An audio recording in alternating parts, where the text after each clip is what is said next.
क्या होगा अगर चाइना या अमेरिका भारत पर अटैक कर दें तो?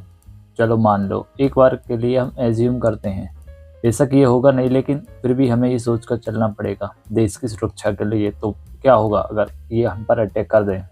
सबसे पहले ये समझो अटैक का मतलब क्या होता है। अगर कोई सोचता है अमेरिका भारत पर हमला करेगा तो मतलब सीधे बम गिराएगा, ऐसा नहीं है। वो 3 चीज़ों को टारगेट करे, सिस्टम पर, अर्थव्यवस्था पर और दिमाग पर। ये 3 चीज़ें होंगी जिस पर सबसे पहले अमेरिका अटैक करेगा। बॉर्डर सबसे आखिरी स्टेज होगा। सबसे बड़ा सवाल, यूट्यूब, गूगल, इंस्टाग्राम, फेसबुक, क्या अमेरिका इन्हें बंद कर देगा?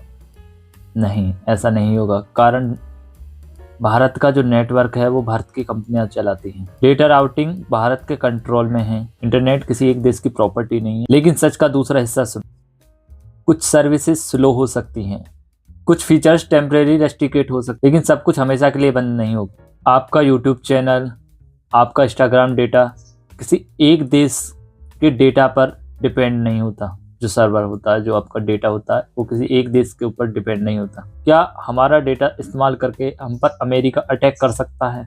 ये संभव है? तो इसे हम बताते हैं सीधा सीधा, जो लोग घुमा फिरा कर बताते हैं।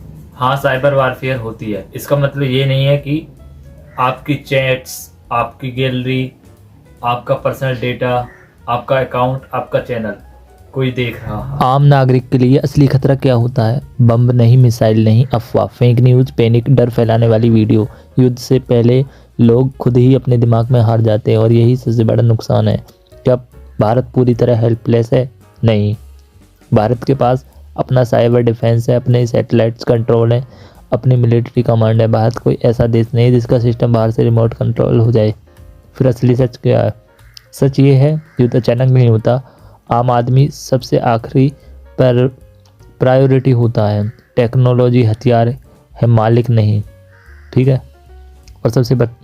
और सबसे खतरनाक चीज़, डर बेचने वाले लोग होते हैं। अगर कभी ऐसा समय आया भी तो लड़ाई सीमा पर नहीं, आपके दिमाग में होगी। दिमाग संभाल लेगा वो सुरक्षित रहेगा।